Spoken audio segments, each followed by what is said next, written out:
Здравствуйте, уважаемые товарищи!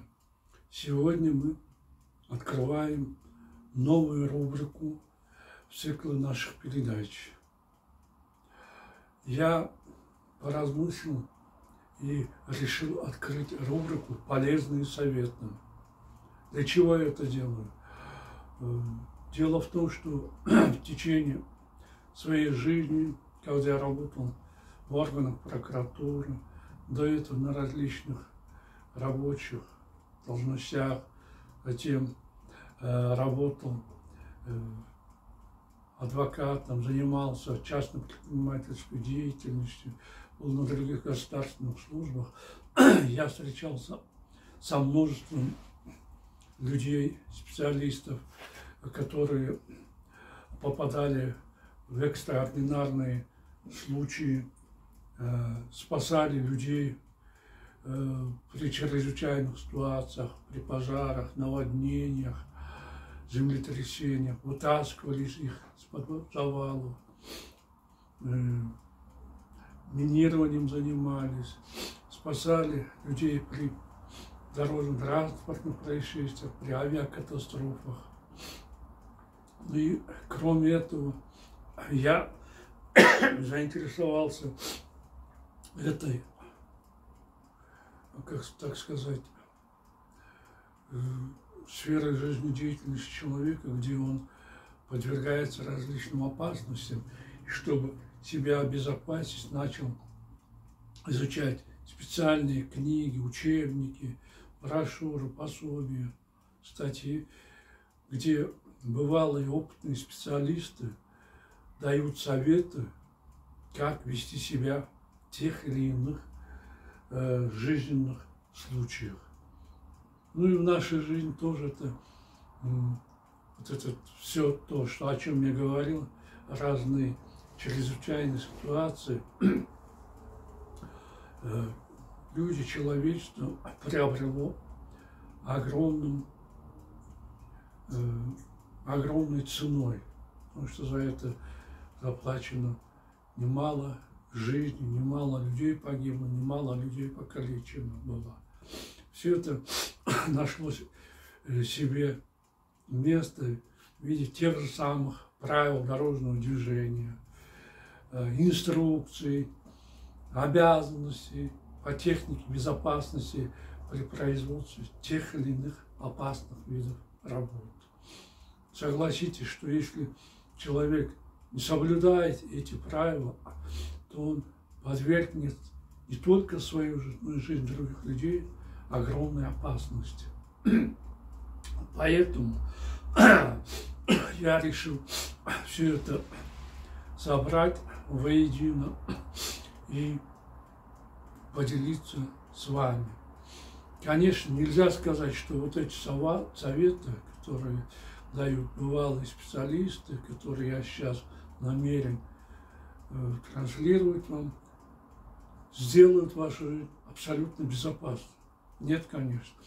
При самых экстремальных ситуациях, даже вроде бы одинаковых по своей сущности, там все-таки бывают различные нюансы. И каждый человек, оказавшись в такой непредвиденной положении, должен принимать решение сам.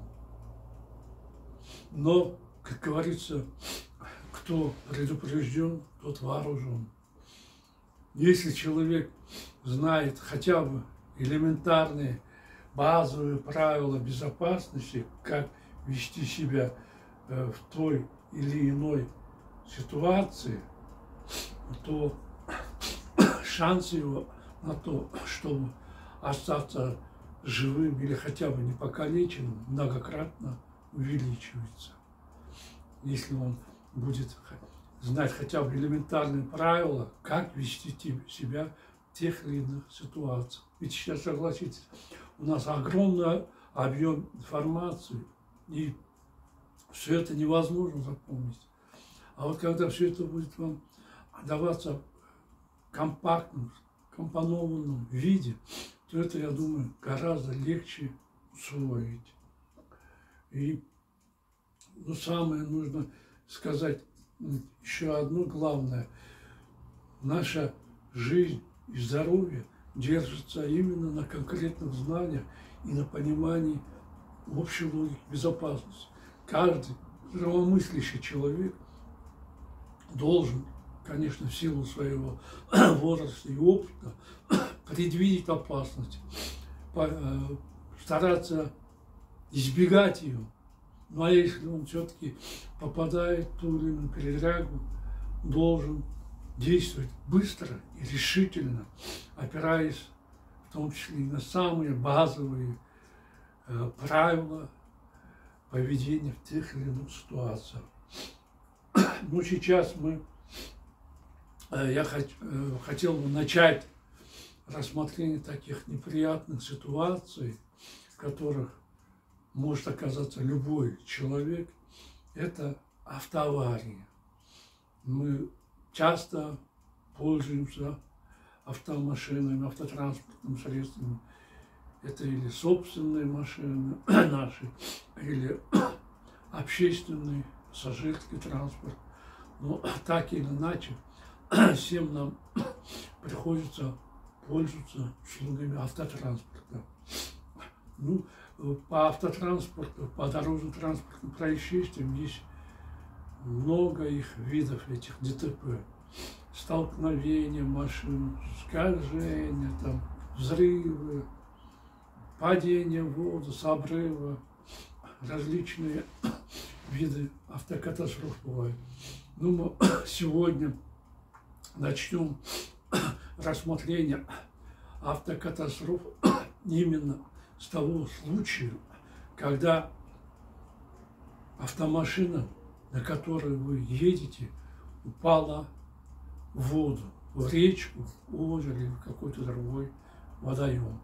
Что нужно в этих случаях делать? Как нужно спастись? Как можно спастись? И каковы в этих случаях самые, значит, базовые правила, которые дают специалисты? Ну, во-первых, надо иметь в виду, что после падения на воду любой автомобиль какое-то время держится на плаву, на поверхности воды. Ну, может, в зависимости от тяжести автомашины, может, 2 минуты, может, 3 минуты, но обязательно какое-то время автомашина, будь то грузовик или легковушка, не тонет. Он не сразу тонет. Вы, наверное, это, может, в жизни видели, в кинофильмах видели. Он сразу не тонет, он держится на плаву. И этого времени вам вполне достаточно человеку, чтобы выбраться из машины. Ну, как надо выбираться? Ну, во-первых, ни в коем случае нельзя паниковать. Когда вы паникуете, вы теряете рассудок и теряете возможность трезво оценивать ситуацию. В панике можете совершить непростительные ошибки, которые могут стоить вам жизни. Во-вторых, надо выбрать себе путь к спасению. Специалисты в этих случаях советуют выбираться через окно. Нужно вам открыть окно. Потому что если вы откроете двери, то через это отверстие, образовавшееся, через эту щель, образовавшуюся между дверью и салоном, немедленно хлынет огромный поток воды, и машина со стремительной скоростью начнет тонуть. А это не в ваших интересах. Поэтому вам нужно выбираться через открытое окно. Если окно не открывается и заклинила дверь, то в этом случае надо найти что-то тяжелое и этим разбить окно. Если боковые окна не разбиваются, то нужно разбить лобовое стекло или заднее стекло автомашины. Только через окно нужно вылезать. Желательно, конечно, это сделать через боковые двери, потому что, я повторяю, чем шире отверстие в машине, тем больше воды хлынет в салон автомашины, тем быстрее она затонет. И вот через это окно, открытое окно, вы должны выбраться наружу и поплыть к берегу, чтобы спасти свою жизнь. Ну, второй случай. А что делать, если машина, несмотря ни на что, затонула, пошла вглубь? Ну, надо заметить, что опасной считается глубина более 30 метров. Ну, такие глубины бывают только на море или в океане. А наши речки, озера, водоемы, к счастью, не имеют такой глубины в большинстве своем. И поэтому вы имеете все шансы спастись. Что нужно для этого сделать? Значит, прежде всего, имейте в виду, что если в автомобиле закрыты все окна и двери, воздух в салоне машины продержится 3-4 минуты. Повторяю, 3-4 минуты продержится. Этого времени вам вполне достаточно, чтобы подготовиться к своему спасению и чтобы выбраться наружу. Ну, первым делом вы попытаетесь включить фары от автомашины, чтобы спасателям, тем, кто будет пытаться спасти вашу машину, было легче искать машину в воде. Затем не теряйте голову, не паникуйте и сделайте несколько глубоких вдохов и выдохов, чтобы набрать в свои легкие побольше воздуха. Вот этот воздух вам пригодится, когда вы будете из воды выбираться на поверхность реки или водоема. Значит, после этого снимите с себя всю лишнюю одежду, развяжите галстук и заберите из машины все свои документы. Затем вам нужно мысленно составить план ваших дальнейших действий. Мысленно представьте себе путь, как вы будете выбираться наружу, как вы будете грести, как вы будете выбираться наверх, дальше как будете ориентироваться на поверхность воды. Вот все это вы должны заранее прокрутить в голове, чтобы, когда начнете действовать, чтобы вы действовали быстро и четко. Затем, чтобы выбраться из машины, опять же, вам необходимо использовать окно. Для этого, значит, опустите наполовину стекло, лобовое стекло автомашины. И, значит, не пытайтесь сразу выбраться из машины. Открыли окно наполовину, пускай вода хлынет в салон машины. Если вы будете пытаться выбраться наружу, то в это время поток воды будет мешать вам, будет лезть в рот, нос, и вы попросту можете задохнуться. Поэтому спокойно дождитесь, пока вода наполовину заполнит салон автомашины. После этого вы должны действовать следующим образом. Вы должны, значит, схватиться за крышу автомашины, подтянуться и резко выплыть наружу, а потом изо всех сил гребите наверх, чтобы выбраться на поверхность воды.